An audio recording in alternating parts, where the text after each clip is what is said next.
statues and things like that, and the name changing of buildings. I'm against it.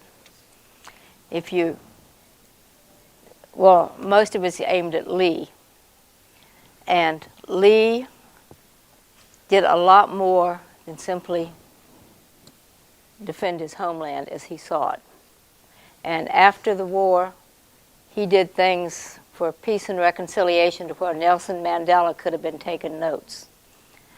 And those, if you erase all the names, number one, whatever you put in may not be politically correct in a while, and also it erases the history. And if you forget your history, you're condemned to repeat it.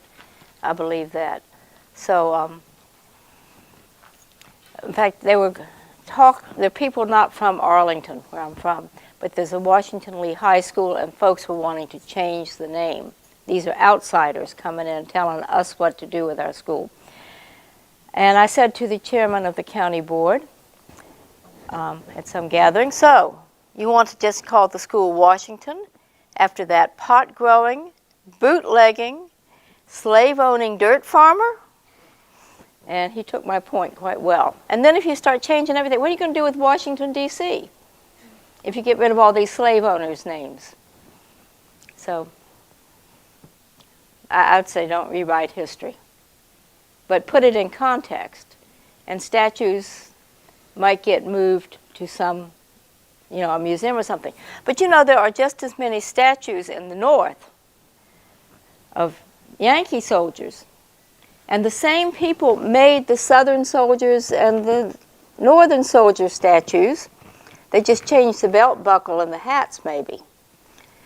And my thought is that you should have sister cities, North and South, with these statues. And they could meet, their officials could meet up. They could both move the statues, maybe turn them around so they face the other direction.